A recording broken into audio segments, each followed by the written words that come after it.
Good morning, everyone. Good morning, everyone. I welcome you all to this workshop, 2 days workshop, 2 sessions workshop. And the workshop is focused on learning outcomes, curriculum framework, higher education curriculum framework, and the underlying theoretical perspective of Bloom's taxonomy. We have with us Professor Ramchandran, who all of us know, and our VC ma'am, Professor Lathe.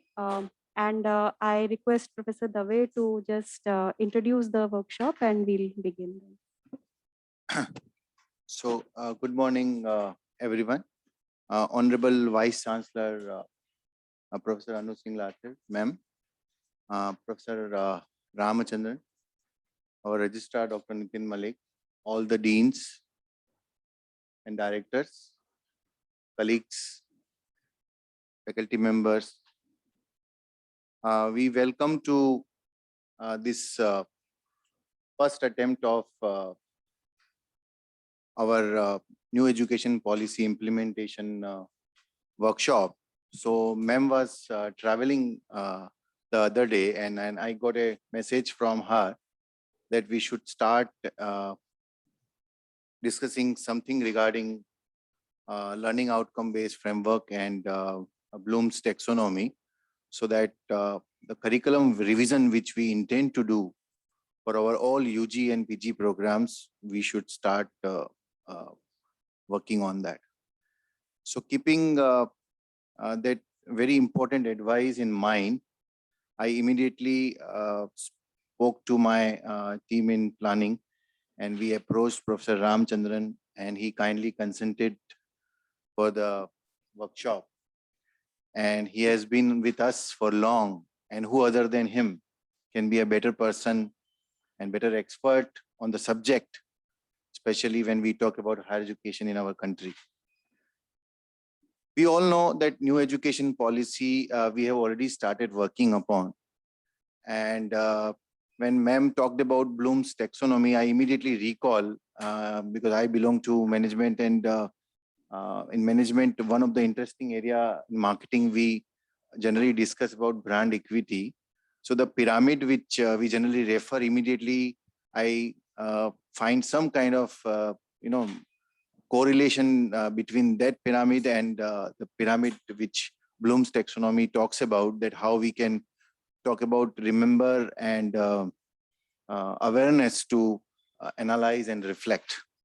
So keeping this interesting issue in mind and keeping our long-term agenda for curriculum revision and implementation of NEP, I would like to discuss certain interesting aspects of LOCF, which is now one of the most important criteria in almost all ranking systems, that how our curriculum is improved and how we are taking care of a learning-based outcome. Skills, I remember another framework which is very crucial for next decade, that is KUS AV. That's a very interesting framework where we talk about knowledge, understanding and skills, and then attitude and values. So KUS AV framework, which is again a backbone of the entire LOCF framework, we thought that AUD at our university, we have been following some of the interesting aspects already. And we have been discussing multidisciplinary education, which will take care of all the objectives of LOCF, talking about knowledge and skills and thinking, problem solving, analytical reasoning, research-based skills, teamwork and scientific reasoning. All these issues I have been aware that we have discussed this during our different platforms like Standing Committee for Academic Programs and Professional Programs. In our research programs, we have been discussing these issues. So we have already the presence of all these aspects in our curriculum, but there are bits and pieces and here and there. Now, with the help of today and tomorrow's workshop, we'll be able to again reflect upon that what we have already achieved, what we intend to achieve in our further efforts, and how we can make our curriculum ready with new education policy guidelines, and how we can implement it for the our undergrad programs. And we have very important role to play in higher education as far as the university is concerned. And under the guidance of our visionary leadership of our Vice Chancellor, ma'am, because she has been part of various such committees already.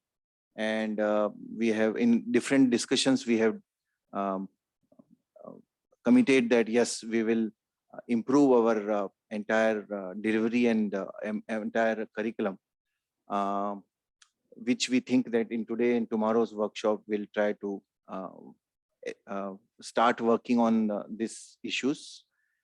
And I'm very thankful to all the teachers and faculty members, those who have joined online, because your presence and your active participation will be very, very crucial for the success of implementation of a new education policy and curriculum development process. I'm sure that all of you in your respective programs in schools will actively participate in developing the curriculum from the new perspective. And hopefully by next year, we'll be ready with all new programs. And I'm sure that these new programs with our university's point of differentiation, which we have, definitely will be able to achieve what we intend to achieve. So thank you very much, Professor Ramchandran, for agreeing to this workshop. And I request our Honorable Vice Chancellor, ma'am, to say a few words on this occasion, and then we will proceed for the workshop. Thank you. Good morning. People who have joined online, can you hear me? Ma'am, they are on webinar mode. They can only respond via chat today because Okay. we are going 100+ today. 100+ today, okay. Congratulations to our faculty and the Dean Planning for organizing this program, which is so important. Thank you very much, Professor Ramachandran, for accepting the invitation to do this program. He probably is the right person who could have guided us all through with the deeper insight into the concepts which have been laid down in LOCF and its implementation part. Since I come from the two domain, that's psychology and management, and I have seen the theoretical side of cognitive sciences developing itself into the learning sciences and going that far where the outcomes of the researchers, theories and researchers and modeling in psychology have been implemented so well in industry and especially in the sciences and engineering. But coming to humanities and social sciences, I think we need to bring it forward more actively in terms of the delivery of the course curriculum. The Bloom's taxonomy, and we spoke about, is much to do with the assessment part of the courses. And the if you remember and you can recall, maybe in your studies, you have seen that the remembrance part of our learning is the least it contributes in terms of the learning outcome when it comes to that. So understanding is more important, and we've been in our 10+2 system of education, when new education policy for school came up, we brought in this kind of framework at the school level and the delivery far ahead of times than we did in the colleges and university system. So in the new education policy framework, we understood that this was equally important. So we are going in for the implementation of the same here. Applying the knowledge and applying the theories, the modeling, the learning, etc., to whatever one does, how could it be designed in a manner? How can the assessment be designed in a manner where the application part of your knowledge can be tested? So the challenge with the teachers is going to be how to create a paper, or as a paper setter, how deeply you are going to be involved while you are framing the question paper for your students. An analysis part of your teaching and their learning is going to be again a challenge, that how do you create the assessment pattern where the analysis of the information and the knowledge sharing can also be done. Then next is the evaluation part, that how evaluation can happen in a manner where finally the creativity and the creative element and innovation can also be tapped on. I'd like to share with you, in Delhi Technological University, we introduced the major and minor projects, and those were live projects at the first year itself. And we thought that we'll begin with an experiment where and we put it as a rider that each and every project should have an outcome, which is at least acceptance of the project paper in any of the journals which were listed out by the department concerned. As a result, it has happened that in 2 years' time, the students have now started publishing papers in SCI and all international journals which are expected to be. And as a result, faculty and teachers, both of them, are getting the credit of their work. So that becomes the creative side of our delivery part. Program outcomes are, I think I'll not go into details because Professor Ramachandran is here to explain everything. We have partially implemented the CBCS here in our university and very creatively evolved the CBCS in our own creative ways. When I look at some of the courses and some of the pedagogy which we field work based, practice based, seminar based, workshop based is part of LOCF2. But somewhere there are missing links here and there.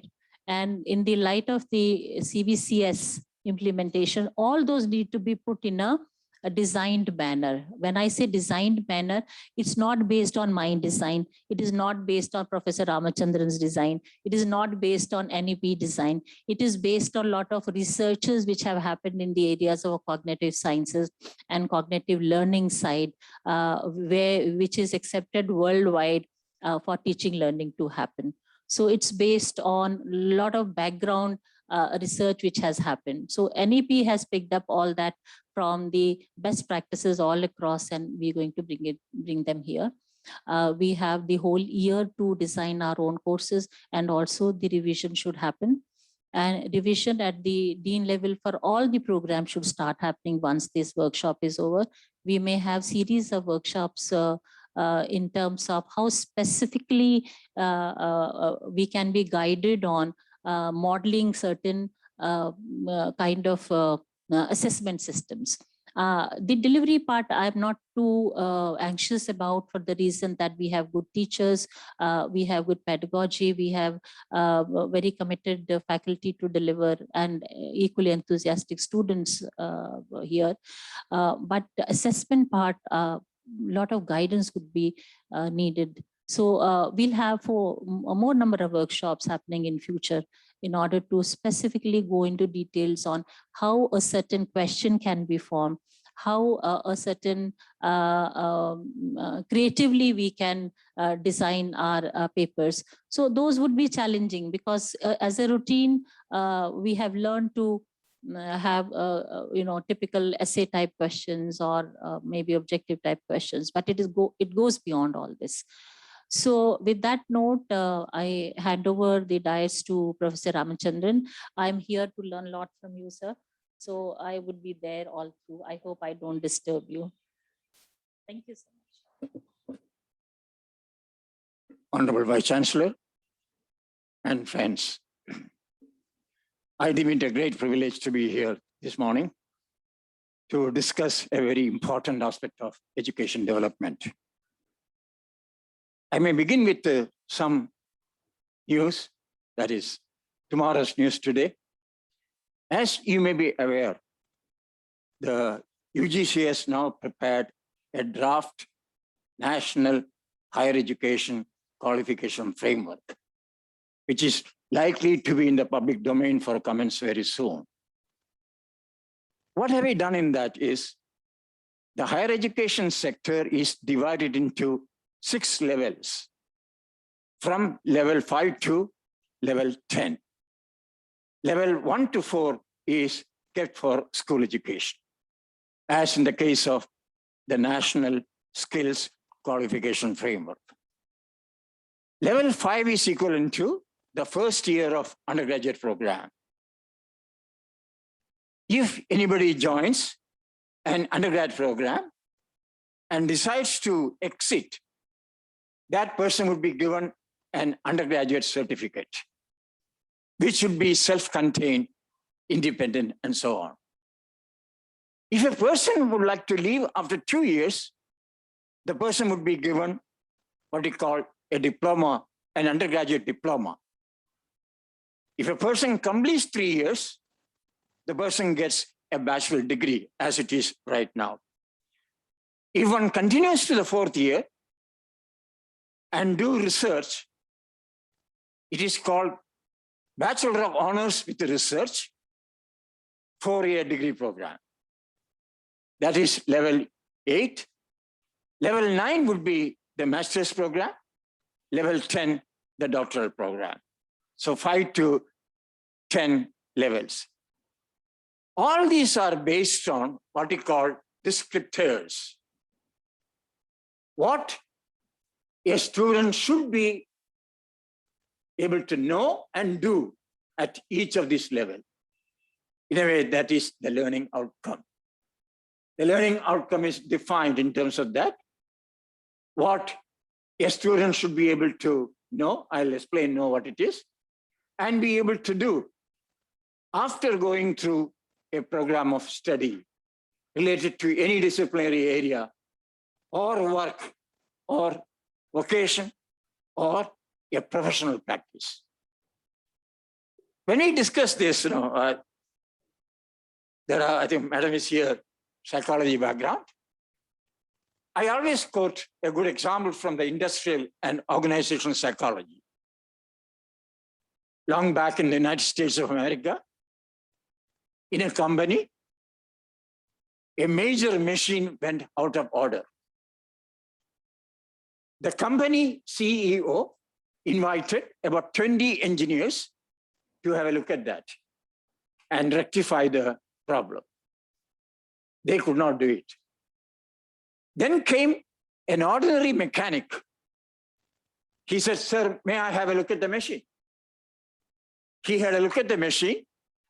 He tapped the machine with the hands at different places.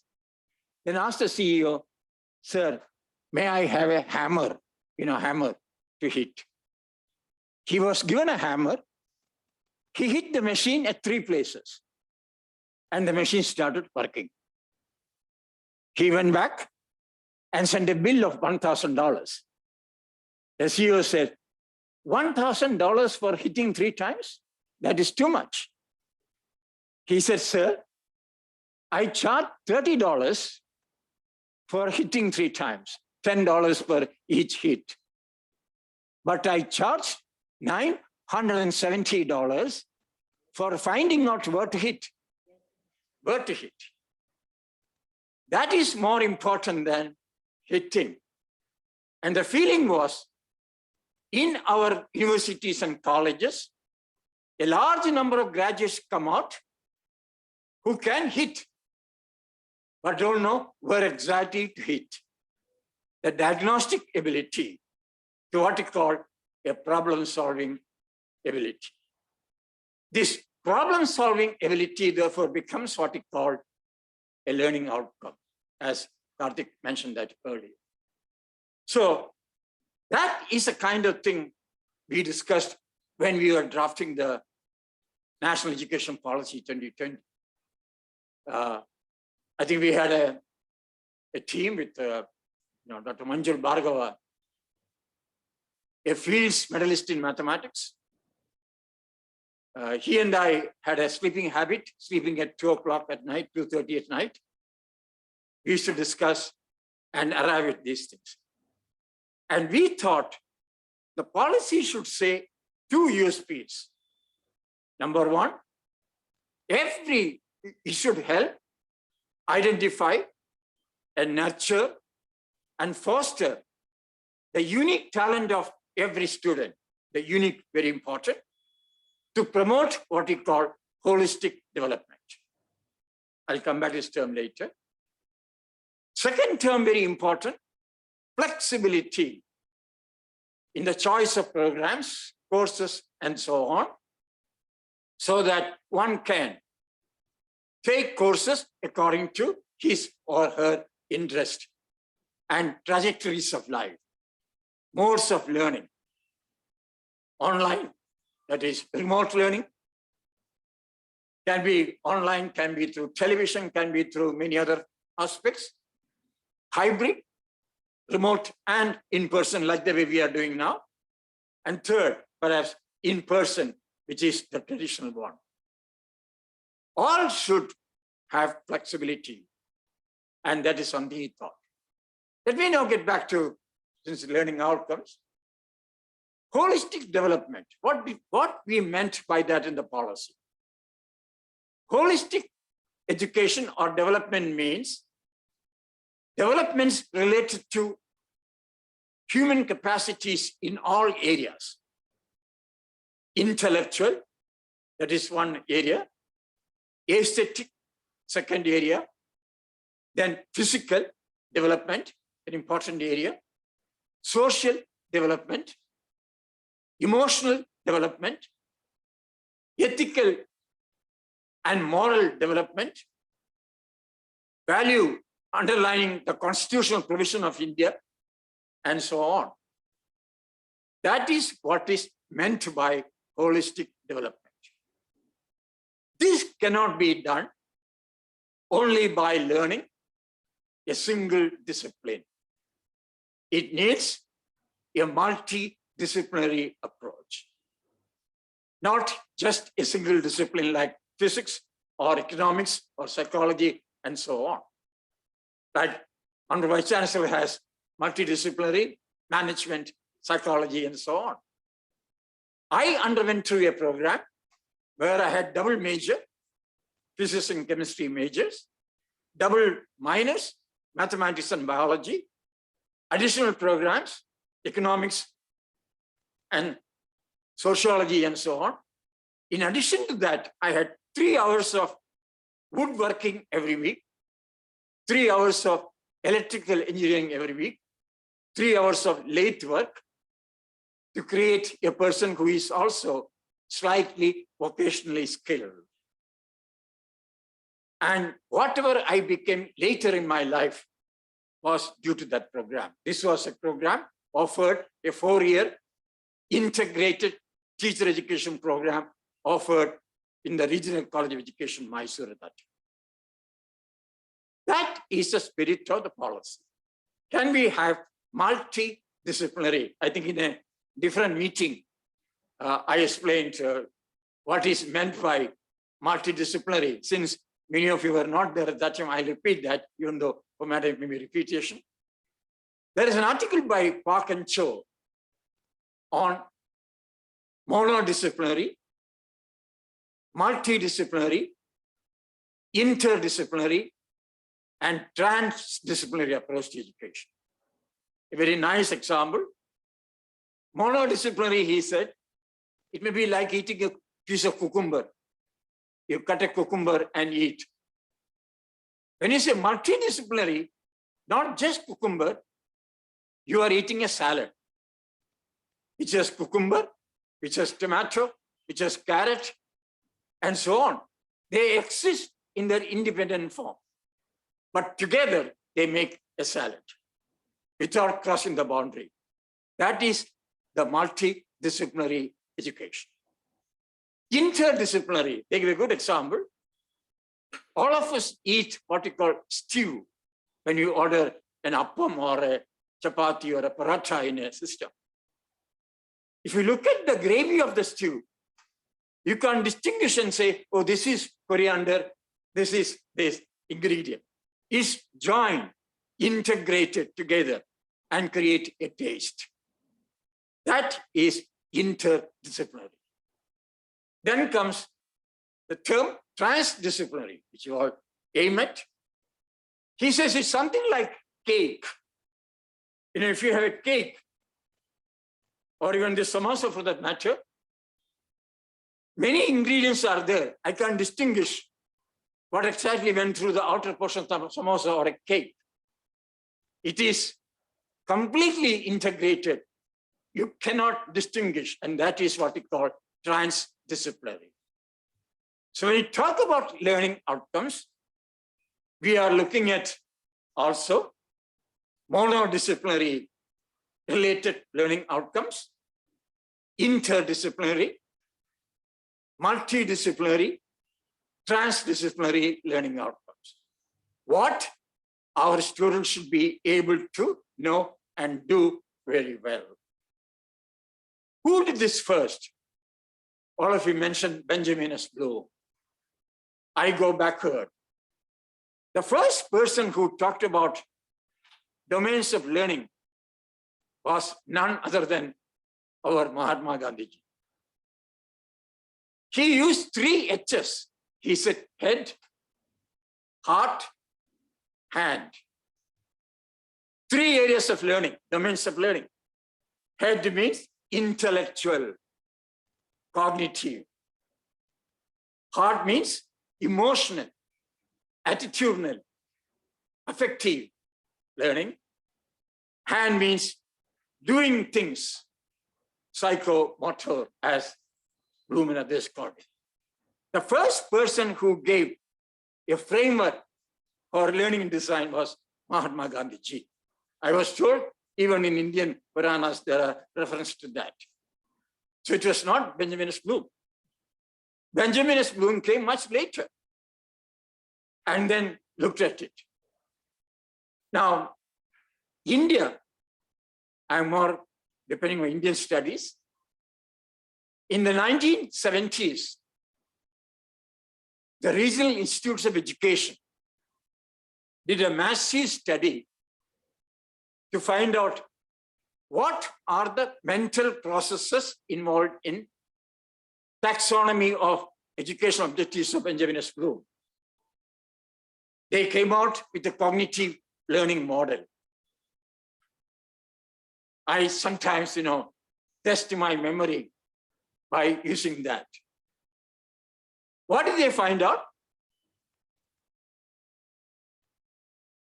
Is the other side what I had written here, or I had to do it again? Anyway, I think, let me take an example for you. Can you just push this so that it will be on the screen?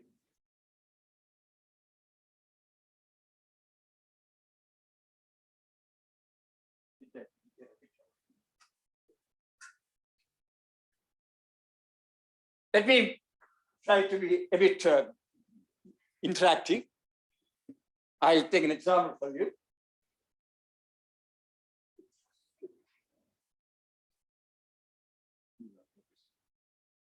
Yeah.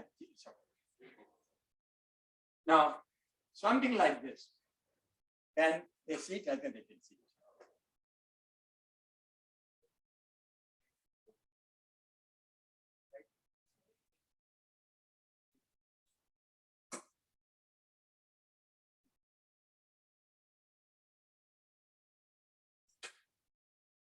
Not anyone to see it.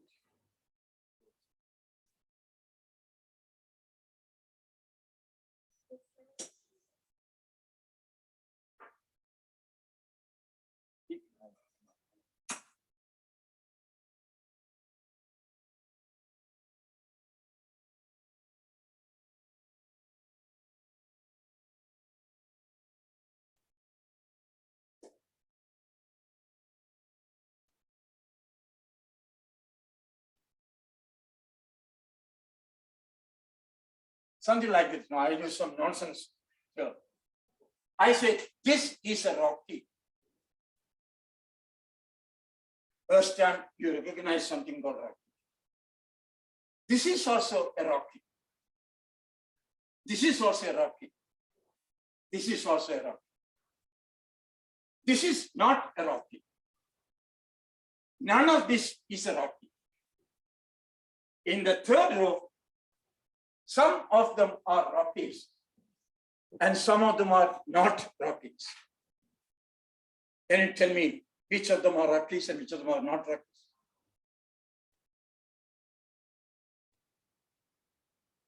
These are all Rockies. None of these is a Rocky. Some of these are Rockies and not Rockies. Which of them are Rockies? Those who are here, you can do it.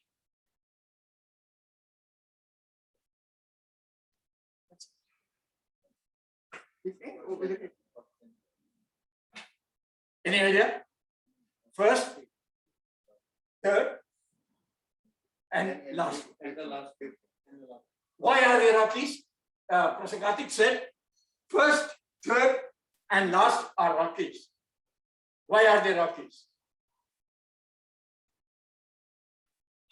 You are correct. Why are they Rockies? Some similarities. What is the similarity? Baseline. Good. Now, in a span of 1 minute, many learning outcomes came into your mind. The moment I said, this is a Rocky, for the first time, you recognized what you call a Rocky. Recognize. When I said, this is also a Rocky, you are trying to think of the previous one, recalling that. So you recalled something. When I said, this is also Rocky, as Professor Karthik said, you are looking at seeing relationship. Then I said, this is also Rocky. I was giving you more examples, citing examples. Then I said, this is not a Rocky. What are you doing at that time? This is Rocky, this is not Rocky. What do you do at that time? This is Rocky, differentiation, discrimination, differentiation. Then I said, out of these 5, some are Rockies, some are not Rockies. He said, 1, 3, and 5 are Rockies. You put together 1, 3, and 5, separately 2 and 4. What do you call this process? Classification. You classify. Then I asked the question, why are they Rockies? The answer came, there is a line at the bottom. You were interpreting that. And now you might say, any figure which has a line at the bottom is a Rocky. What do you call this process? Generalization or conclusion. Look at the learning outcomes involved in this is first one, recognize, recall, which Benjamin S. Bloom now says remembering. Long back it was called knowledge. 2 aspects of knowledge or remembering, recognizing and recall. I may ask, can you recognize a figure in this which is rectangular? They say this whiteboard is rectangular. I say, can you show me something more rectangular? They say, this is rectangular. Now you are seeing relationship. Then cite more example. The photograph of Ambedkar is rectangular. This is rectangular. Then you say, this is rectangular, but not this. Discrimination. Now I may ask you, can you group the people in this room based on that? How will you group the people in this room? 2 attributes quickly. Yes, men and women, old and young, those who wear spectacles and those who don't wear spectacles, those who have hair, those who don't have. Now, this is the thing we're talking. I taught classification in terms of Rocky. This is now translated, transferable to many other situations, classification. Then I said, why did you classify? Interpret. your criteria for classification, again, a behavior, a learning outcome. Then comes what we call generalization. From seeing relationship to generalization is what Bloom called understand. Recognize and recall knowledge. Beyond that, it is understand. In a learning outcome, we would avoid using the term understand this. Why? Because understanding has 6 levels. It can start from the simple form of seeing relationship and the complex level of what we call generalization. So if you simply say understand, it can be subjected to variety of interpretation. We should not be in a learning outcome. We should be precise, measurable, observable, and so on. At least observable, a learning outcome. I'll come back later that one of the learning outcomes in the policy you're talking about is what you call leadership readiness, empathy. These are not tested through paper pencil test, by observation. I'll give a concrete example that day for yesterday. I got a message from the teacher of my granddaughter from America. After a long time, they went to face-to-face class, last 2 months. There they could observe the girl. And the message says, your granddaughter is now a natural leader. She tries to take leadership in a group project in the class, which she could observe, not measure. Then says, she helps her team members. Great empathy. The empathy became a thing. A nice message I had here. Now, these are not measurable that way, but observable. And the learning outcome here is empathy, leadership skills, or leadership readiness. That's what we need our thing. So when Mahatma Gandhi ji talked about 3 H's, head, heart, and hand, cognitive, affective, psychomotor, later on interpreted, then this form we look at in a hierarchical order, starting from the simple mental process of recognition, to recall, to seeing relationship, to citing example, to discrimination, to classification, to interpretation, to generalization. These are all learning outcomes.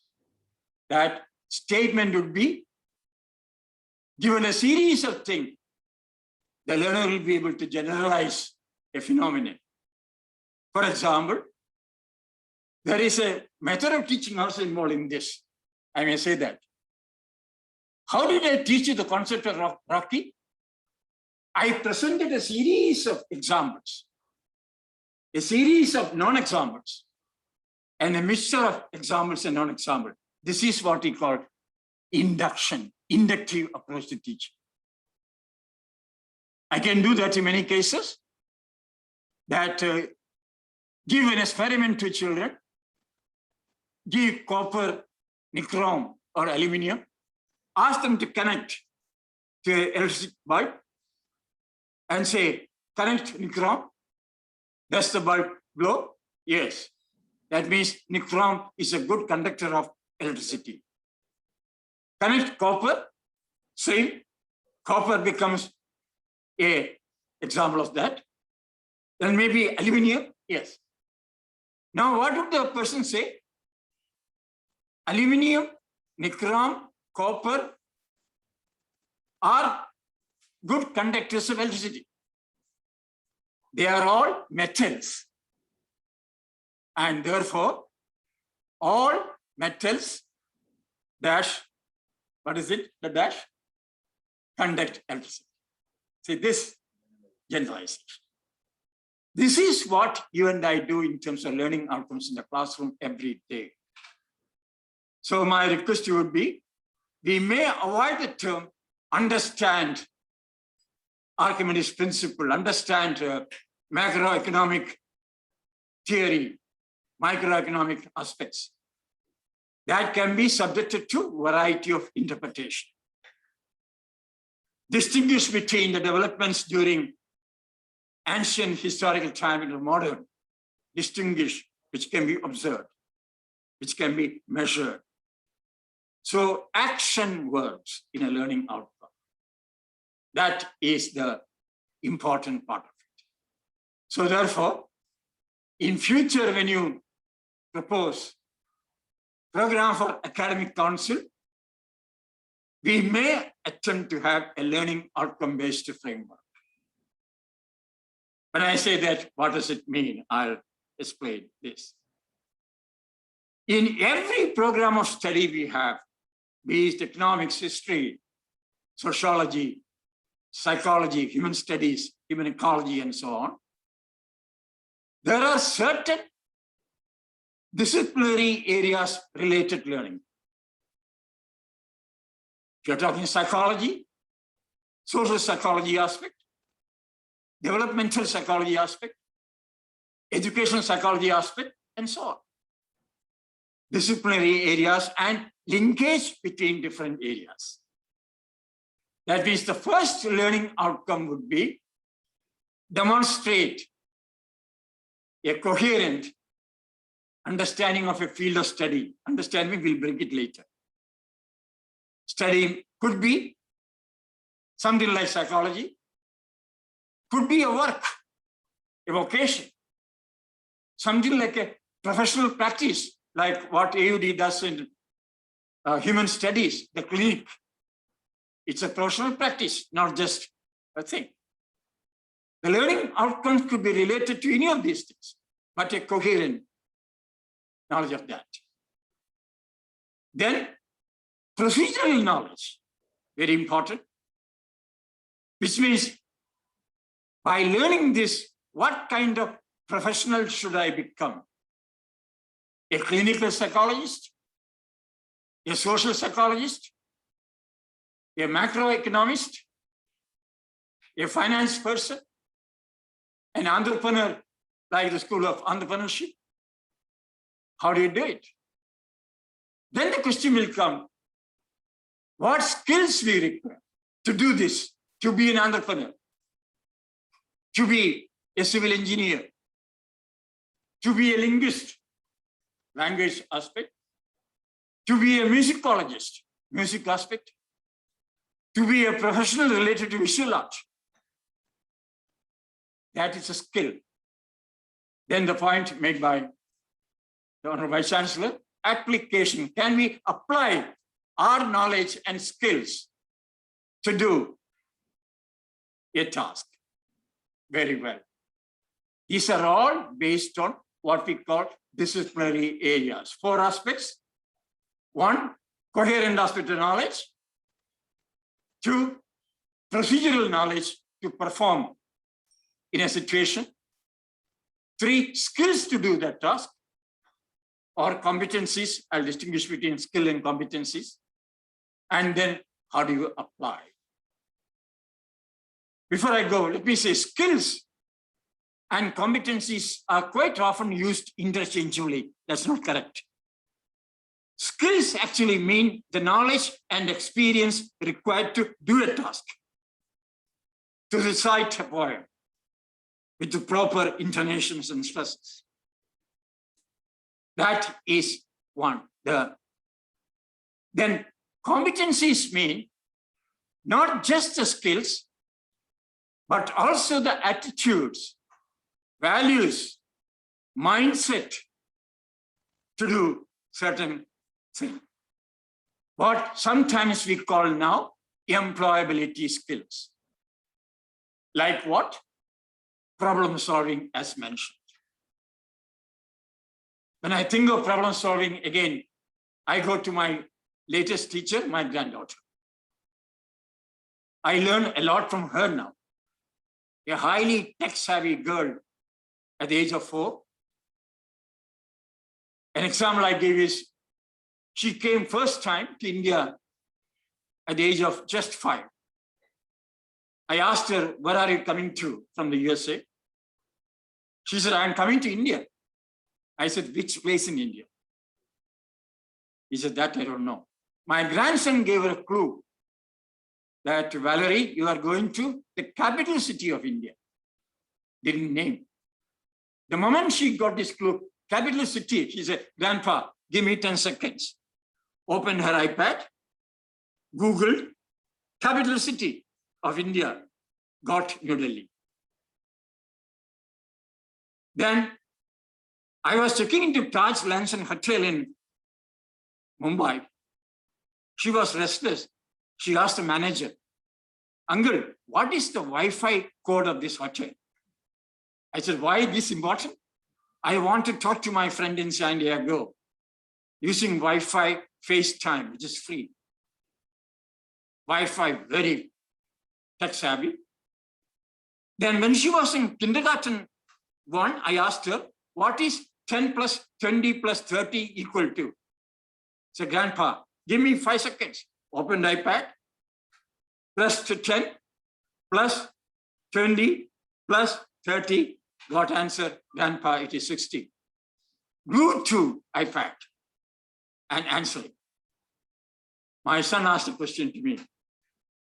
What kind of questions should we ask to make her solve a problem? I gave her a problem. There is a river in San Diego, like River Yamuna. I said, there is a river here, and this is the river. On this side of the river, there's a township or a village with 200, 300 families. 3 students from this family cross the river every day and come to school here by using a boat which can take 60 units of weight, all 3 children together. One child weighs 10 units, other child weighs 20 units, other child weighs 30 units. I asked him, what is the total weight?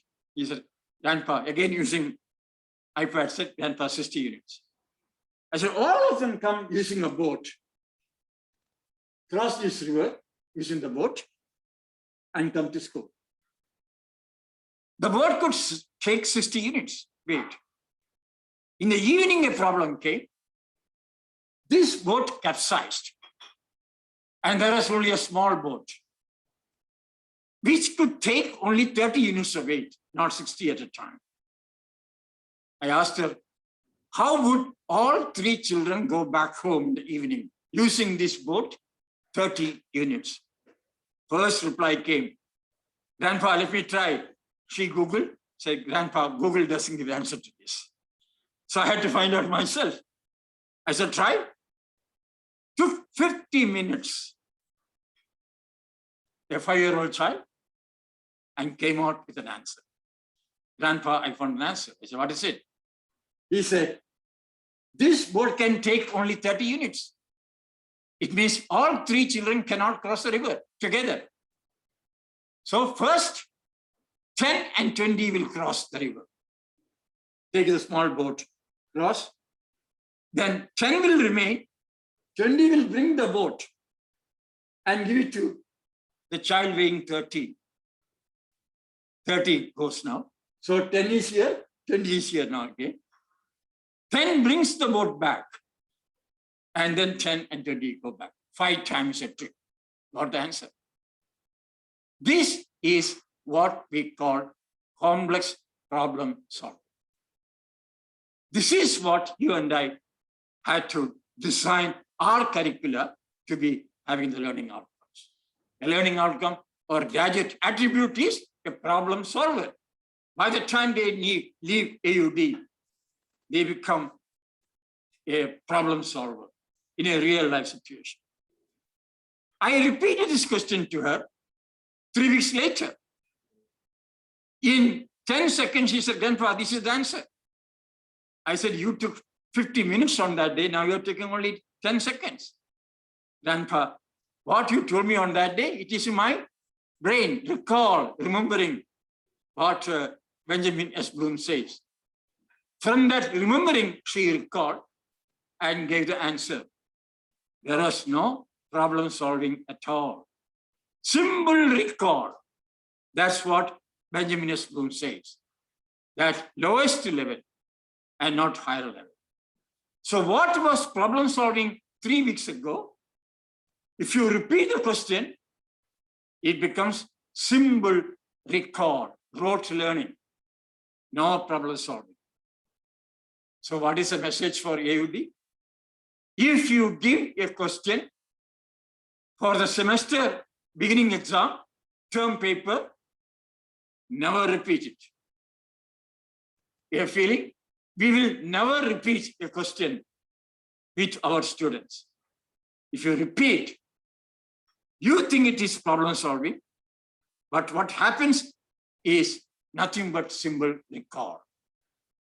And then based on that, we say 90%, 100% cutoff point yesterday. Many of them got through recall because they went to coaching classes. Questions are this, not based on problem solving thing.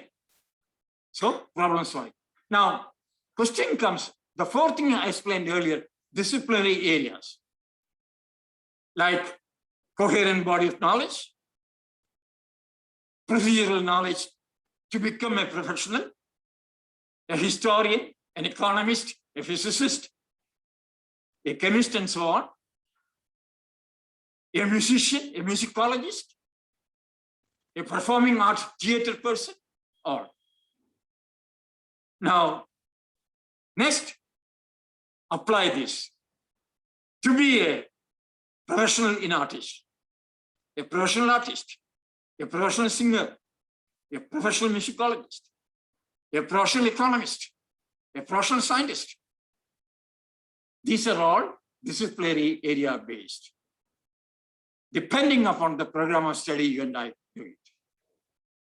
Then next one, generic learning outcomes to be attained by students of all programs of study, students of all schools in AUD.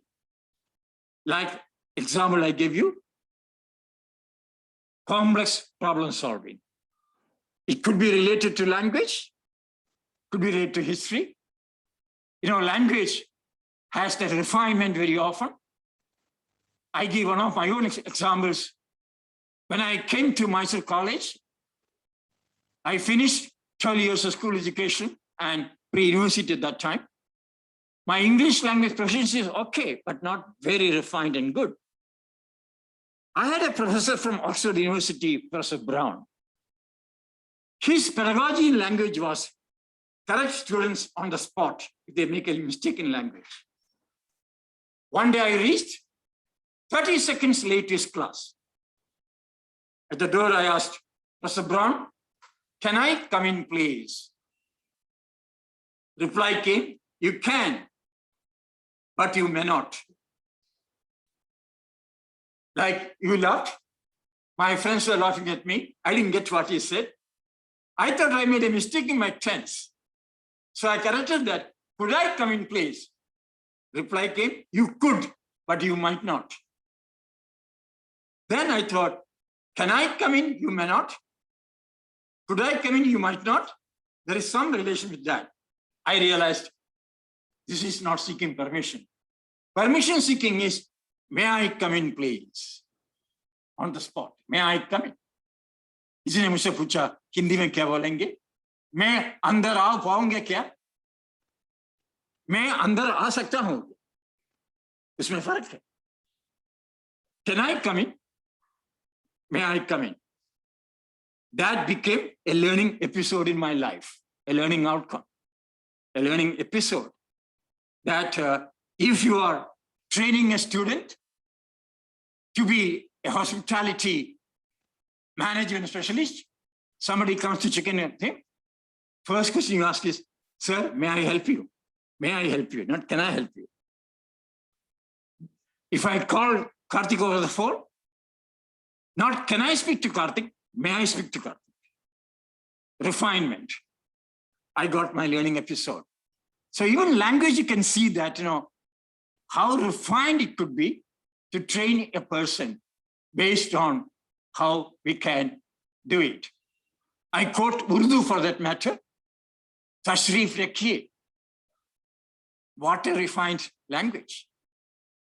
And people say, always quote, pale aap. That shows the culture built in that. And quite often I say, the best,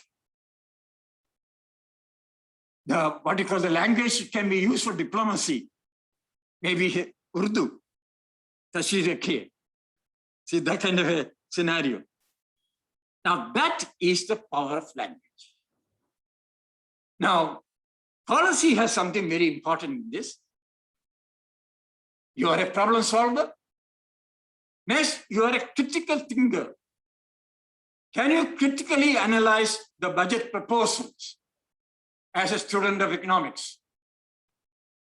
Can you critically analyze a prose and see what it is, how it can be? Now, I distinguish between, I may be wrong, language and literature from that point of view. For a small child, the difference is language and literature. Literature mainly is listening and reading. Initially, you read literature.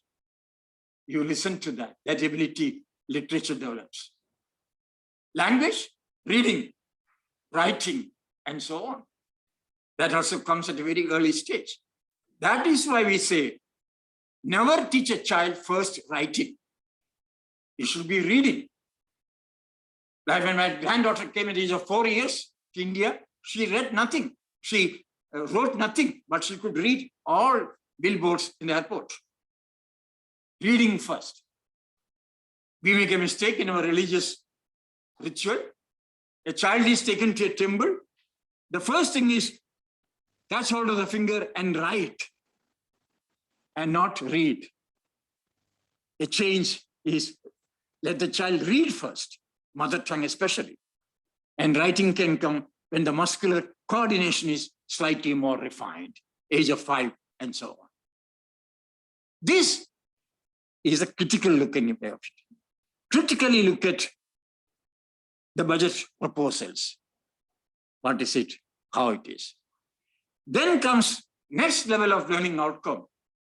Students of all programs of study in AUD should develop, demonstrate, not just develop. Creative thinking. How do I do it?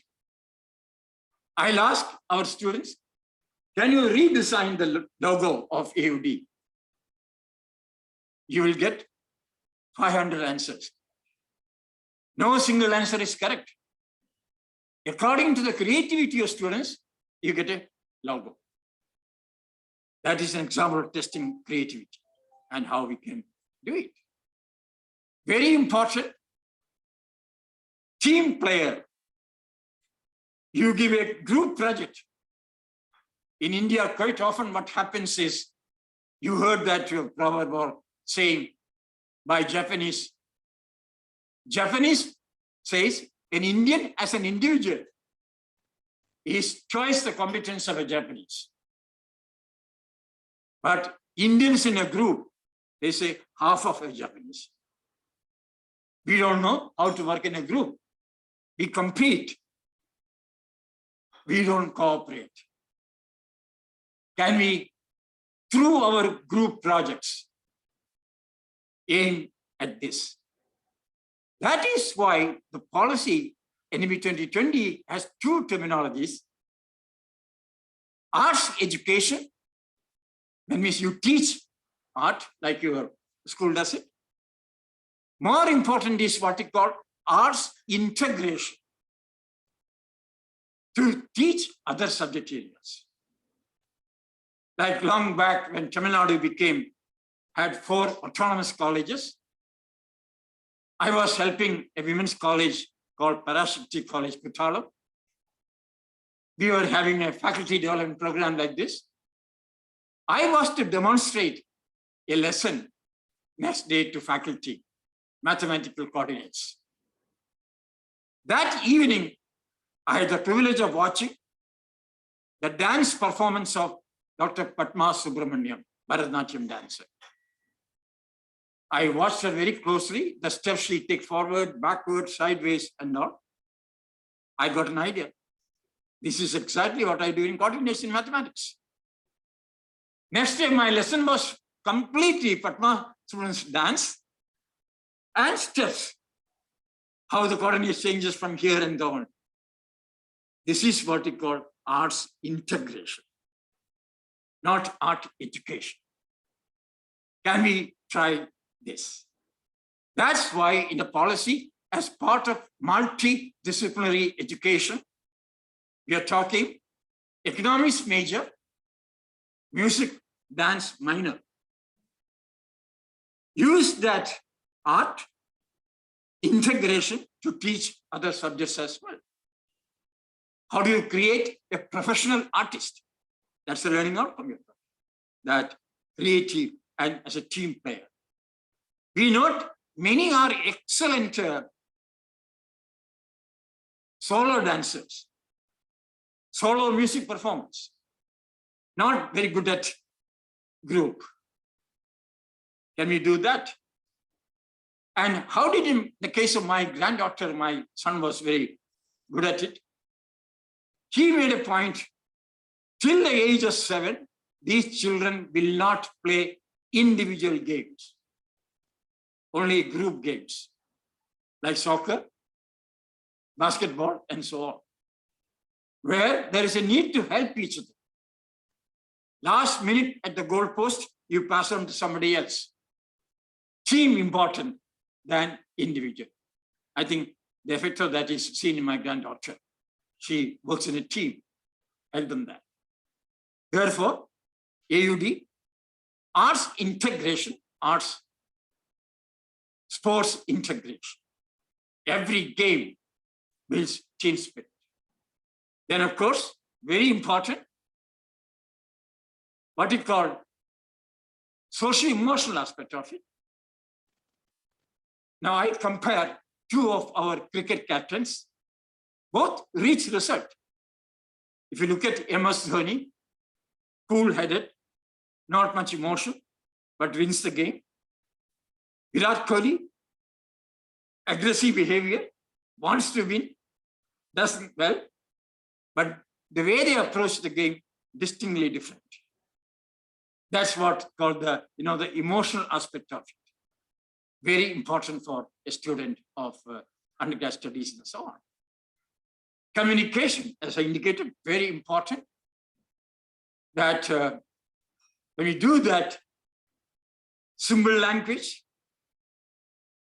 I used to analyze the language used in textbooks in India. If you look at the Hindi, in Hindi language studies in AUD, and the Hindi used in a textbook, you'll find no parity. Textbooks uses all kinds of very difficult technical language and all, not going parallel with the teaching of language like Hindi or Punjabi or Urdu or maybe.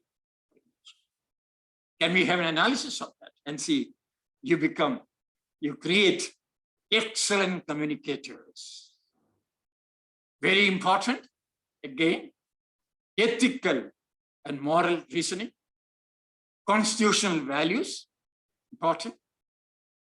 That's why we teach Indian Constitution as a foundation course. Course was very well liked by people at that time, but only problem is it became theoretical rather than practice. How do we practice the constitutional value of plurality? How do we deal with that? Especially for an institution like AUD, where we have large number of diverse students, a competence, I used it earlier, honoring student diversity, not address, not manage, honor student diversity. This diversity of AUD student is an asset. How do we honor them? Through our teaching learning curricular processes. That is a learning outcome. That can our students have the capability to honor student diversity, language, socio-economic status, and so on. I was talking to our new program, Master of Public Health. How do we make it outcome-based? What are the three major public health outcomes in the world? Three. Number one, living longer, it means longevity, life expectancy to be enhanced at birth. That is an outcome. The students who undergo public health should be able to know that. Second is what you call quality healthcare, seen by reduced morbidity, reduced disease incidence, and so on. That is the outcome. So the curriculum of Master of Public Health will be designed keeping this in view. Third, very important, I call it health disparities or inequity reduction, reduced health inequity. Between, say, UP and Kerala, the under 5 mortality rate in Kerala is below 20, UP it is more than 50.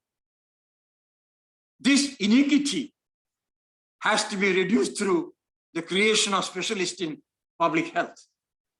That becomes an outcome-oriented approach to education of public health. Then, what are the determinants of public health? One, of course, socio-educational status. Second, income. Third could be food security, environment, polluted environment, social environment. All these are determinants. So the challenge is, can we enhance outcomes related to this? And that becomes our course. From this, we derive the course.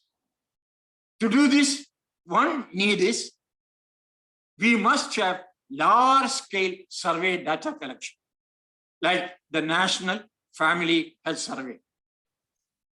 A student should be able to design and conduct or participate in large-scale surveys, such as the National Family Health Survey, such as the Demographic Health Survey, such as the Multiple Indicator Cluster Survey. What is implication? Include a program on biostatistics, data science, and so on. So look at that. The course is now designed based on the need. It is not a supply-based course because I have a person who can do it. No, it is based on a need. That is the approach to learning outcome-based approach that you look at. What are the outcomes you and I need?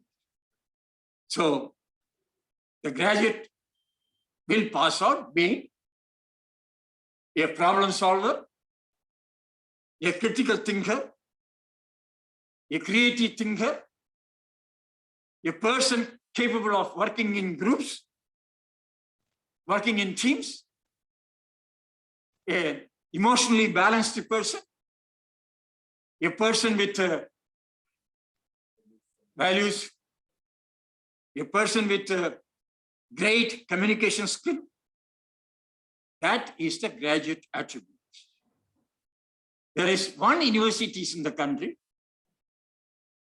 which does a very nice thing. They interview all students after written examination, and find out, have they developed the defined graduate attributes? Can they communicate well? Can they play in a team and so on? Based on that, they award the degree. If not, they say, why don't you continue 2 weeks program on communication skills once again, so that it can be modified, be it Hindi, be it mother tongue, and all these things. Yeah, That is the reason the policy talks about the importance of mother tongue. That anybody trained in AUD should be able to function not only in the English background, also language like Punjabi, Hindi, Urdu, and so on. The importance of language extremely important. And the learning outcomes related to that would be all our students will be able to communicate effectively as a skilled communicator. And that comes to the language. Doesn't matter it's English or Hindi, and many are very good at. That's the reason we said from primary, let them be drilled in mother tongue. I was asked by parents in Andhra Pradesh and all. I was having a chat with the parents, 100 plus. They said they are taking students away from government schools to private. I asked, why are you taking? Gave me 3 reasons. Sir, 1, government schools don't have preschool classes. We want our child to be at the age of 3. If government school does that, we'll come. Second, no digital learning. Private, they do it. Third, no English medium. Then, they made a statement to me, sir, we want our children to be like you. I got on that. I said, if you're talking like me, I did not study in English medium school. I studied in my regional language. But I studied English as a subject from class 1. And through which I was able to speak English by the time I reached grade 5. I gave examples of the school in Delhi, Sardar Patel Vidyalaya. They don't even say Sardar Patel School, Sardar Patel Vidyalaya. It's a Hindi terminology. The entire primary education there is in Hindi medium. But English is taught as a subject very well. And by the time the child reaches class 3, my niece daughter was there, spoke good English. So I told, if you want a person like me, you don't need English medium at the beginning. You can do it later. Then they said, okay, teach English as a subject very well. Because when you teach through mother tongue, there are 2 reasons. One is they can follow better. The other is if you are very good at your mother tongue, you can learn a second language faster. That is the logic we make now. That therefore, second and third language, very important. It expands the breadth of the child. That's why the 3 language formula. And extremely important, a learning outcome. So, to summarize that, what you are looking at a learning outcome, based on Bloom's taxonomy, I'll come back later. And which has changed a lot these days. You become extremely good at your disciplinary area of learning in terms of a coherent knowledge part of it. It means you can recall, you can remember, understand, you can see relationship, cite examples, discriminate, classify, interpret, generalize. Then skill, procedural knowledge. Do I want to be a Hindi professor? You need to more onto that in your Hindi degree program. That how do you communicate what you call expository language and academic language. How we can do that. Then skills to do that, to be a teacher. Then apply that in a real life situation. Then comes generic learning outcomes to be mastered by students of all programs of AUD, such as problem solving, critical thinking, creative thinking, analytical skills, research skills, very important. I'll come back to later. Everybody at the end of 3rd year or 4th year, having the research skills to perform that as well. And then team player, emotionally well balanced and so on. These are all learning outcomes, what you call generate, which are not discipline oriented, but taught through discipline. I'll come back to that later again. Now, this is the question in our mind. The challenge is that before I go further, I like to have a few questions. And I give you freedom. You can ask questions on anything you want in the field of education. Doesn't have to be limited to only learning outcomes. Ask anything you want in terms of thing. Then we'll continue. We'll any question you like to, Madam, over to you. I just wanted to add two important things which I think while you're going to be framing your curriculum. Use of technology, tools and devices in future. That is the futuristic education, the direction the future education is going to take. So while we design our curriculum, we must also look into which are the future technology devices and tools which are going to come in next 20 years, 10 years, 5 years down the line, so that we can use them as a facilitating tool for our students too. Professor Ramachandran was again and again mentioning about his granddaughter's achievements and granddaughter's perception about things. Her exposure to Western exposure to education and the Western exposure to technology tools and devices has also made her more well-informed and a better decision maker too. So that's also a very important part of the futuristic education. And while we design, we must keep this in mind that we are liberally using these technology devices and tools for ourselves, for our students.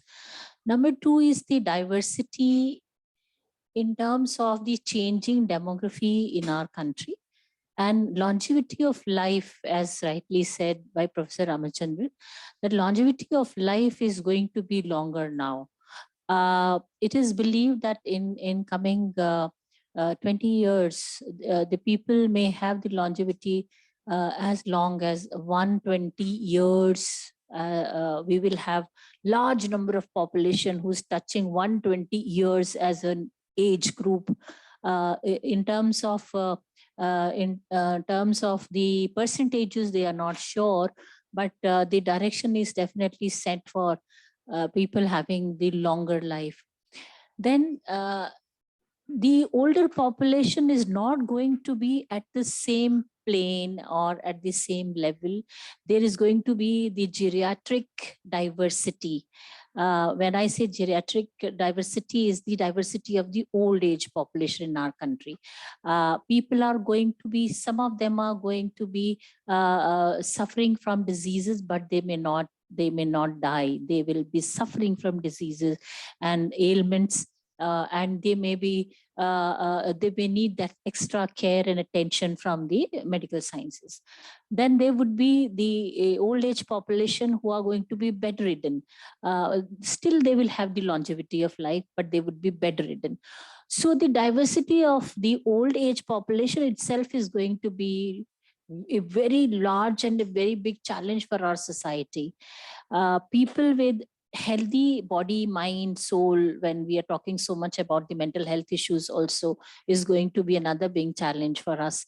So we at the higher education institution must look at those issues which are nationwide, which we are going to be facing in coming time. So this is what I thought I'll speak on. Few things possibly which come as a challenge while you're going to have LOCA framework designed for our university. Number one is going to be changing the curriculum altogether in the light of lot of analysis which you need to do in terms of the nation's requirement for coming 30 years. Keep that in mind while you are going to be designing our nation's requirement, our community's requirement, our neighborhood's requirement. So we built in that into our curriculum framework. That's important. Number two is going to be the resource allocation. Many times Professor Bodh came to me once, and he was worried about while he's going to introduce 4-year program. So the additional resources are going to be required in terms of the space, in terms of the other infrastructure, etc. Please do not worry about the resource allocation part. It's government's commitment to give us more budget. It's government's commitment to provide all that, and even nationwide, this has been conceived that the additional budget for implementation of the new education policy is going to happen. And our government has been very liberal in funding. So resource allocation should not be an issue with us. It's only with the limited spaces which we have, how do we utilize them in the most effective and strategic manner, which we'll have to be doing. Then managing examination would be very challenging. Right now, we have continuous assessment system, but in the new framework, Bloom's taxonomy, when he's going to be speaking on this maybe tomorrow. So while the assessment system, when you're going to look at it, it'll involve a lot of a serious input on developing the content itself, the knowledge content itself, how to create creative questions while asking, and how many to be created. There are certain areas, for example, in the area of history, how do we create the questions which are highly creative? How do we ask those questions in the examination? So managing the examination system in this new LOCF is going to be a very big challenge. People, while going through the answer sheets of examination system of Guru Gobind Singh Indraprasth University, when initially LOCF has already been implemented there, teachers were finding it very difficult to create the papers itself, right? The content base for that was not available. The direction for that wasn't there. So that's going to be another challenge. Then calculating the course outcomes and program outcomes is also going to be a challenge when you sit down doing that. In terms of, I remember Nakiran speaking to me about the public health program, when he said that the only issue which we're going to face is in terms of the credit scheme. You remember while we were discussing. So I told him that you needn't worry about the credit system and credit scheme. It is going to be flexible for each and every program, keeping the requirement of the program in mind, right? So we may have an initial hiccup on understanding how to do it. But these are some of the challenges which initially we may face. So as I said, that examination system need to be developed for sure. Then we may have the question bank system in place, so that question banks are already there, and those can be created either by our own teachers, or we can have pool of experts doing it for us. All right. So when we have the external experts who will come and help you out in doing that, data bank remains with us, and that can be utilized for creating your paper setting also. So these are some of things which we must keep in mind while we are going to be taking it forward from here. Professor Ramachandran wanted you to ask questions. Just before that, I thank Zlatar for adding on to it. I was at commentary. See, we have skills like what you call, every student should have what you call digital literacy and skills. And mainly for the purpose Madam mentioned, that a person should be able to design course in AUD now for full-time in-person program, hybrid, partly online, partly in face-to-face, maybe fully online and remote. This is going to be a stay. And therefore, all must be skilled to use digital and technological solutions in education. Future. I call it the future of work. You know, how do we create our students to face Industry 4.0 or the fourth industrial revolution? The first was long back, 1789, steam engine invention, first industrial revolution, changed the whole scenario. Second was invention of electricity and the bulb, 1873, changed the whole scenario with electricity coming. Third, in 1969, with personal computers, internet, changed communication totally. And now, Industry 4.0, Internet of Things, robots, machine learning, and so on. Big data analytics. So many master's program you'll be talking about now, not just statistics, big data analytics, the mathematics program, the public health program. They all would focus on big data analytics, how soon we can analyze data. So what Madam said is absolutely correct. You look at future, the policy looks at 20 years from now. That is the scenario we have now. So then I indicated one thing was capable of self-directed work and self-management. This is where I'm now discussing with UGC to revisit the choice-based credit system, which talks about 132 credits for a 3-year program, 22 credits per semester. I tried to put a range of 18 to 20. And many vice chancellors thought 20 as a maximum is okay, and not to go beyond that. Why this suggestion came from me? For every credit for a taught course, like face-to-face, like we do now, 2 hours is supposed to be provided notionally for self-directed learning, preparing for the lecture and so on. It means 15 credits, like 1 credit means not 15 hours of learner engaged time. It is 15 plus 30, 45 hours. We must provide time to our students. For every 2 hours you and I teach in the classroom, 2 hours for doing assignments, preparing for classes and so on.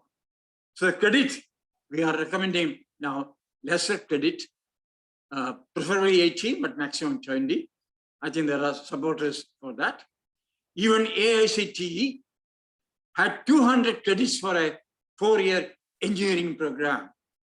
It has now come down to 160, not more than 40 credits per year. Because there are 3 areas in the policy which needs more time: community engagement and service. It will be 2 hours per week for credit. Then internship. A maximum of 6 credits can be accumulated. That also needs. Then field-based learning, being social science program here. Then they spend some time in Sangam Vihar in Delhi, see the sociological and other aspects of population. Can we create a project? Can we go around Delhi to identify need-based programs as mentioned? And can we think of innovations to tackle that program? Maybe mosquito breeding, maybe just close to this, the problem we are facing in terms of drugs. On that day while going, I stopped my car near the flyover here, talked to 4 children, all drug addicts. How do we, as a social science institution, can work on that? Can we bring out some nice studies which will open the eyes of the administrators and so on? So field-based learning, internship, along with environmental education, value-based education, all are now part and parcel of studies. So when we revise the curriculum now, we need to look at within 20 credits in a semester, what can be done. Your question came very well. I'm giving you the idea. If you have multiple exits after first year, say, they may need 4 credits bridge program to make it self-contained, independent, some internship. The idea of multiple exit is not to encourage dropout, request them to come back. That after you finish your personal work for 1 year, do come back. The point made by Madam is that the National Academic Credit Bank will store that for 7 years, not forever. That how we can do that. Question is coming to me every day from universities. Should we start this year? I don't want to say no to them. I said, would be better if we start next year. They say, why? I said, the faculty must be on board. Reorientation of faculty to a multidisciplinary approach education is important. How the credits must be apportioned. How a multidisciplinary credits were to be done. So I said, spend this year for faculty orientation and so on. Otherwise, we might end up the problem we had at Delhi University, rushing, and the 4-year program did not go. So I think these are the things as faculty members now we have to look into. And slow and steady, a good plan, integration of these things, and see what are the new departments you may need. Like if you need to introduce Urdu or Punjabi as a language, well, you need faculty for that. If you introduce musicology and so on, well, in addition to the school we have, you may need some support to that. More on languages. So these decisions ought to be taken carefully and systematically. And what we are proposing is that if we can, we are trying to modify the choice-based credit system to make it not 132 credits for 3 years, make it not more than 120. Even we work program. Now it is 180. 120 is enough because generic thing will come. Now, one challenge for AUD in this context is, I am now in fact against the term we work. That makes the program inferior to honors economics and so on. So my proposal was, why don't you say BSc in bracket electrical engineering, by bracket apparel making. We don't need the term work. It can be shown in the bracket like this. This discussion is going on and see how best we can do it. But credit 120 is enough for even the current we work. During policy, we did analysis of all programs, including legal, engineering, medical education, and we found 30% of what you teach in anatomy and physiology in medicine is irrelevant. We don't need a 5-year program. If you focus on practical areas, 4 years is enough.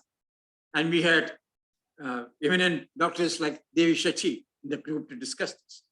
He also thought that we are teaching too much of irrelevant stuff. So it's the case in thing. Like I said, psychology, for instance, what did Pavlov did, Thorndike did, all can be self-learning. Focus more on practical aspects.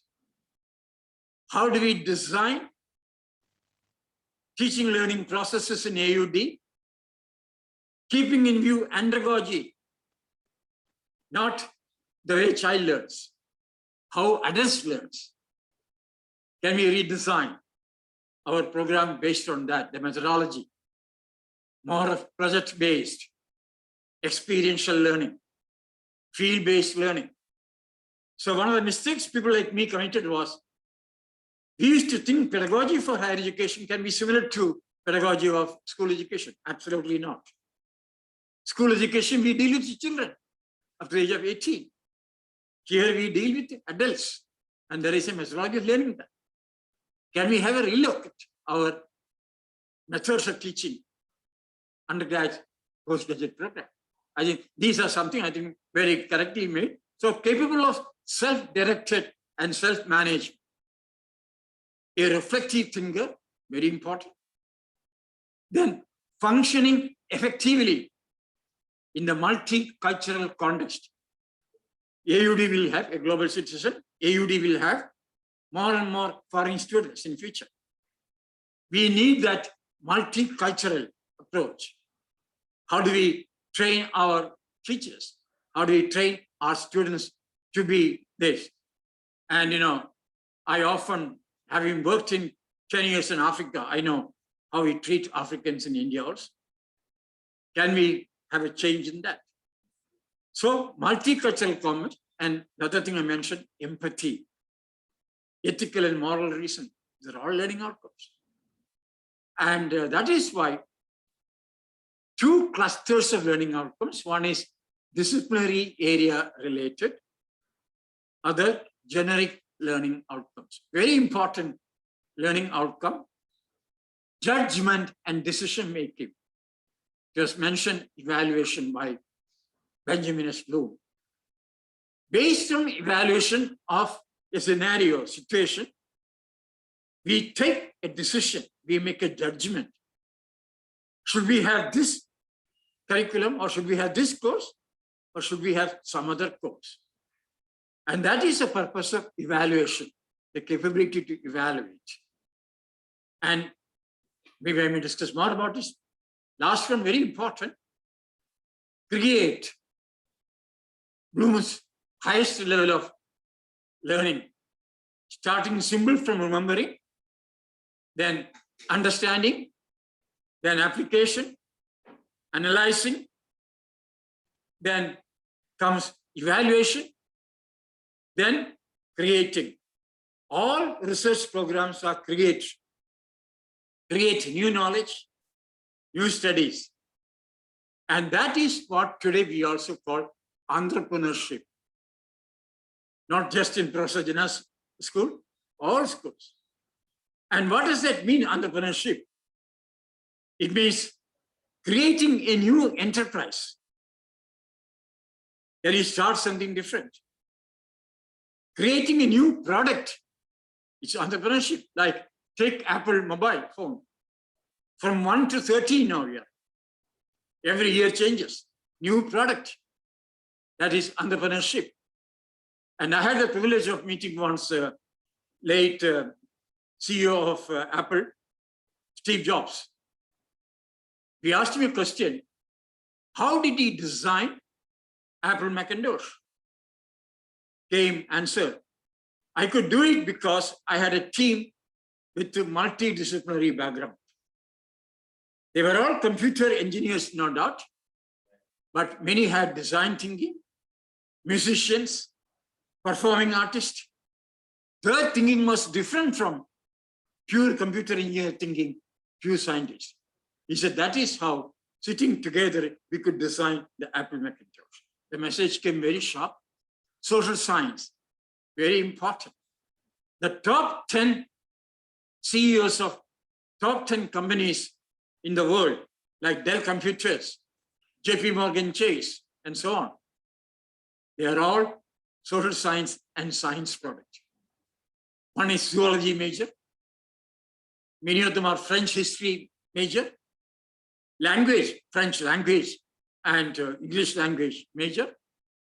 History, large case. Economics, not management trainers. And we asked the question how this, they say, learning social sciences made us think broadly. Not only depth, but also breadth. And that is the thrust of AUD, that can we offer a learning outcome-based multidisciplinary program so that not only the depth of students, but also the breadth in terms of generic learning outcomes can be enhanced in addition to disciplinary areas of study. So ask a few more questions, please.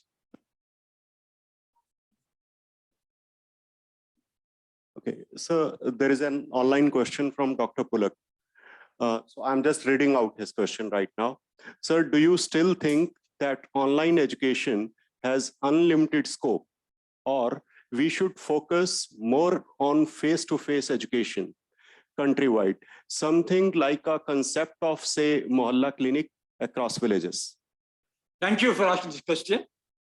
My first answer is online alone.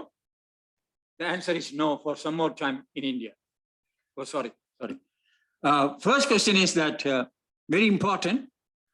Online learning alone may be a little distance for India because of the digital divide. 55% of students in India still do not have appropriate digital devices. That's why we mix digital learning with Swayam Prabha, the 32 television channels, community radio, and so on. So I don't use the term now digital learning, I use the term remote learning. So remote learning doesn't mean only computer-based digital learning. You can also think of channel using 32 channels and so on. So therefore, I would say hybrid. Currently, for us, it may be hybrid, but for certain students, it can also be digital alone. If the digital divide is reduced, policy makes it very clear that whenever we use digital learning, make sure equity is taken note of it. And the example I gave you, how do you, I know America does it very well. My grandchildren I see, they even have physical education digitally done. Every child is asked to have a basketball ring. They watch, how does my grandson does it? How the goalpost camera is kept. Field visit online done, camera in the farm to show what kind of fruits, vegetables it provide. Camera in the hospital to show children what does a doctor do, medical doctor do, what does a nurse do, what does paramedics do. Camera in the factory to show what does an engineer do, what does a mechanic do. Well done. In spite of that, not able to deal with leadership skills training, which needs face-to-face interaction, observation, certain aspects. And I think that is the way perhaps we go. I think I'll keep open all the three modes. Face-to-face, where we need to have it, hybrid, partly remote, partly face-to-face. Third, maybe full face-to-face, full remote, wherever feasible. I think that is a technology in about 10 years' time, India will reach. We are pushing the government of India to ensure that internet connectivity is made available in all schools and colleges by 2023. Electricity made available for that. Not only at home, at all education institutions. They are thinking of that as well. So maybe in the next 5 years, when things improve, we'll have more opportunity to have full-time online learning. And I say full-time remote learning, a combination of television, radio, and internet-based learning. So that would be a thing. So my simple answer to that, can online do everything? Answer is no. Also, the role of your role will change. Please don't think you will be replaced. No. During my 6 years in China, I used to go through all around the place to see how things work there. What they had done is very, last time when I went 2 years ago, a robot was teaching language. Wonderful teacher. Then asked, what is the role of a teacher? Faculty. I said, you design. You become a designer, a design thinker. And only, I'll give you, just give you this answer, experience of mine. When I joined NCERT long back, the first assignment I got was for remote learning using what we call satellite instructional television experiment. And the topic given to me was malaria eradication. I was a trained script writer for documentaries and so on. I thought I had a bit of arrogance, and I thought I can prepare this program very well. And what did my script indicate? My script indicated to show mosquito in a proper form, I took close-up of mosquito. Mosquito becomes very big, and I explained how this carries malaria and so on. I took this to Delhi Public School, Mathura Road. Lesson went off very well. The assessment was, what steps would you take to prevent malaria? I got the right answer. So I thought I did a splendid job. I took the same program to Sambalpur in Odisha. Grade 10 students, not even small one, intermediate students, showed the same program, asked the same question, what steps would you take to prevent malaria? What a nice answer. Sir, we don't need to take any steps to prevent malaria because we will never get malaria. I said, why? Sir, we have only very small mosquitoes here. What they saw was the close-up mosquito, huge. And they thought those huge mosquitoes carry malaria, remote learning effect. And I realized what a poor script writer I was. I modified it. What did I do? I took long shot of a mosquito and then gradually zoomed into it. So the small mosquito became bigger and bigger and froze at one point, explained.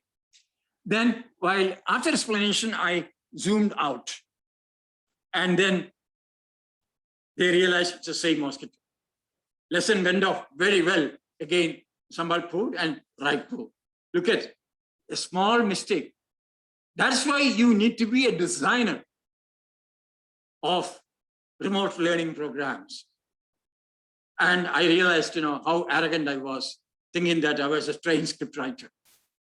That is the case sometimes. So what we need, before you organize programs in Shadra and things like that, can we do an audience profile study?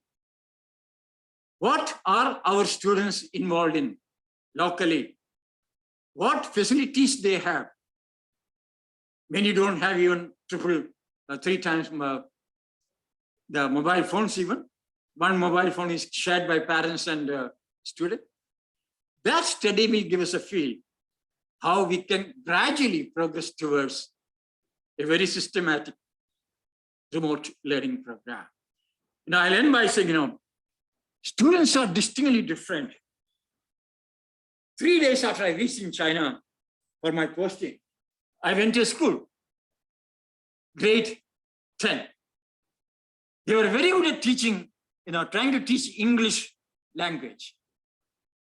And the exercise I saw was, they were given an alphabet and asked to make sentences and words, like A for ants, A for apple, and so on. Sitting there for 20 minutes at the back of the class, I thought I must find out how much they have learned. I went and wrote this alphabet.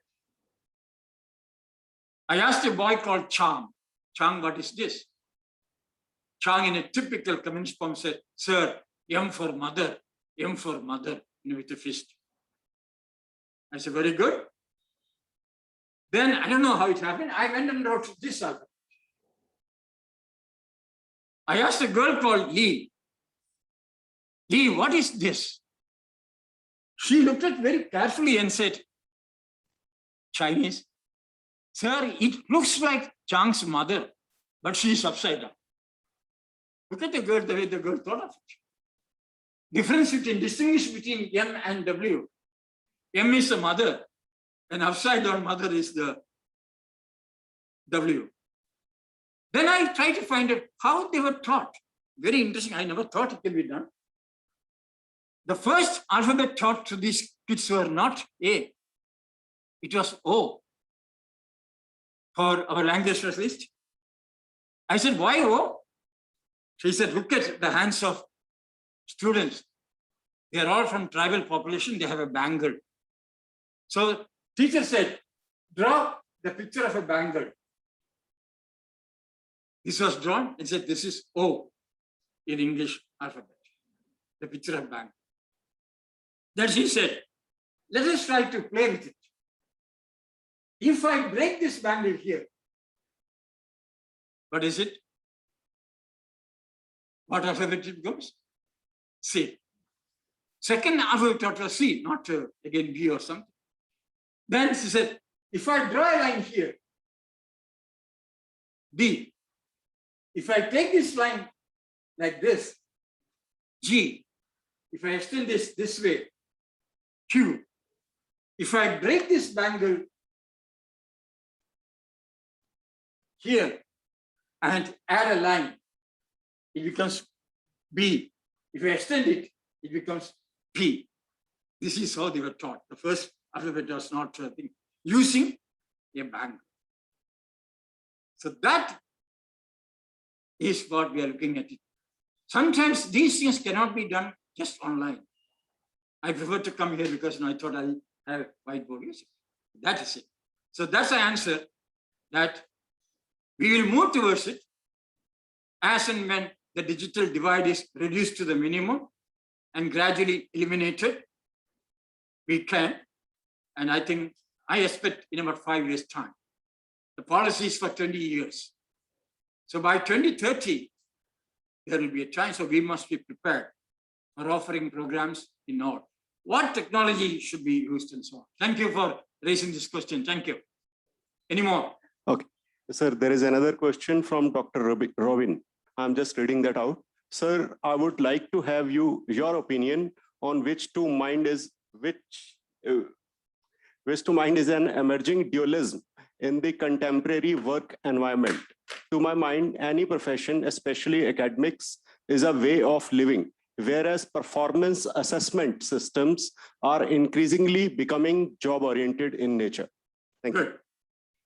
Policy has one statement in it, assessment. They mean three things. Assessment as learning. The kind of assessment we do itself is a learning. In fact, there used to be a professor in NIT Trichy who never taught, who only used to assess. Graded assessment program through which students learn. And I found it very good. Second, assessment of learning. What a student has learned. Third, the policy talks is assessment for learning. Continuous evaluation.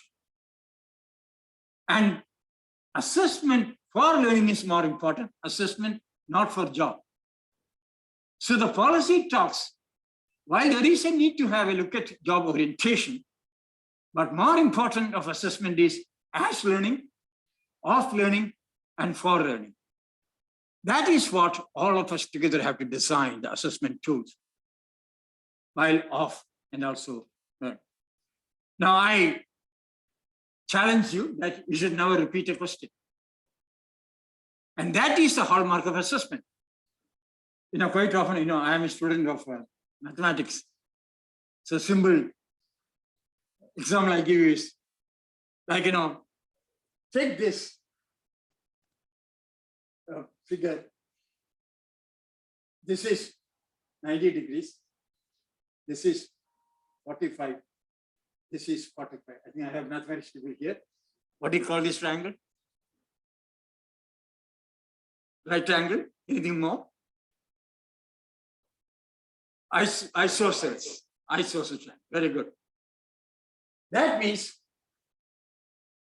this side AB will be equal to BC.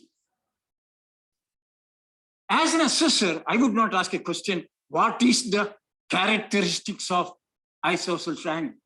I won't. I'll give them problem. Maybe like this. I'm fond of rivers because I was born very close to a river. Now, here is Yamuna. My house is here. Exactly opposite my house, there is a tree. Why am I using exactly opposite? What does it mean? Exactly opposite my house. Straight line. What is the angle? 90 degrees. If I make this measure, it will be 90 degrees.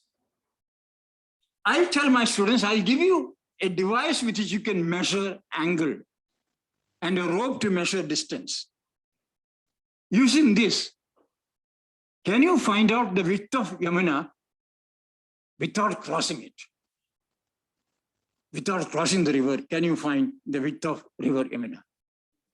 See, a problem is thrown. And I don't want to spend time. We'll get answer that this is 90 degrees, this one. I will walk this way till I make 45 degrees with this tree. So I get a right triangle, isosceles triangle. So the distance I walk will be equal to the width of the ring. Now question comes, good question. I can't repeat this. Second time when I go, I'll change the question. I'll say, not exactly opposite. 45 degrees to my house, there is a tree. 45 degrees to, not exactly. It means this is 45, this is 90, therefore this will be 45 degrees. Again, the distance you walk will be equal to the width of the river. Change question. Now I can't repeat this. I have a different question. I want to find the height of Qutb Minar without crossing it, without climbing on the top. I'll give you something to measure angle and distance. How do you find the height of Qutb Minar? Is this Qutb Minar? How do you find the height of Qutb Minar? See, I'm not repeating the question. Same principle, same. I'll get an answer. Walk from the base of Qutb Minar till when? Till when? Till make an angle 45 degrees. So again, I get right angle isosceles triangle. When I did this, I did not know. A student said, sir, there is another way. That is a creativity. I said, what is that? Couldn't explain very well. She said, sir, Qutb Minar has a shadow. Can we do something with this shadow at 10 o'clock in the morning using shadow? Something which I did not anticipate. I got answer. That then I said, shadow, how will you do it? After probing for 5 minutes, she said, sir, Qutb Minar has a shadow length. I have a shadow length. The ratio of that can be used to find height of this. Look at this is what we assessment for learning. This is assessment for learning, as learning, and for learning. More important is for learning. Term learning, I'm not using job. Question is very valid. Are we so much focused on job orientation? Well, not always. Ultimately, learning should help. That learning should help person get a job. To be creative, to create an enterprise, to create a new product, to create a new process. That's all entrepreneurship. Reorienting 3-year program to a 4-year program, it is an entrepreneurship. So that's it. Thank you for asking this question. Yeah, thank you. Thank you very much, sir. We are already at 1 and tomorrow we'll continue at 11 again and we'll take up a few more questions. And we'll also discuss with the Bloom's taxonomy in detail that how we can innovate on our assessment in order to achieve the objectives which we have been discussing. I request all of you, all the participants and our faculty colleagues to please give questions in advance so that those questions can be part of the discussion in the beginning itself. And we should not wait till the last because again, tomorrow again, we'll have a time limit. So once again, I thank you all for joining in. Thank you, our Honorable Vice Chancellor, for sparing time for this very creative discussion. And we expect that such kind of discussion should take place on regular basis so that we can learn so many new things with the help of each other's experience. And we can also invite more number of interesting dimensions which you have in your mind while implementing new education policy in your courses. So let us make it more interactive tomorrow, and that is going to help us in more creative way, and that is what our objective is. So tomorrow we expect more interaction with all of you, Yeah. and Karthik. and over to you. Yeah. One little suggestion, while we organize one such program, Karthik, while we organize one such program of this nature, you must also provide the relevant material to the participants Sure.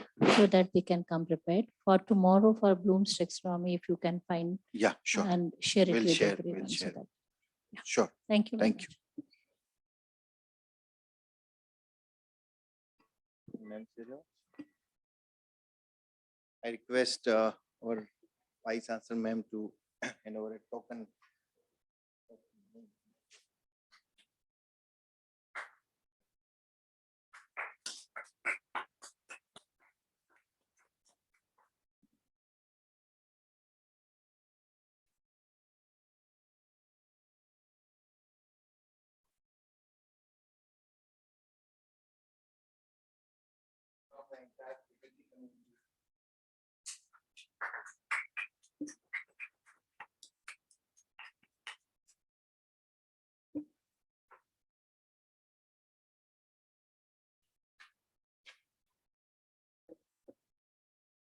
Thank you, everyone. So please join at 11 tomorrow. Thank you.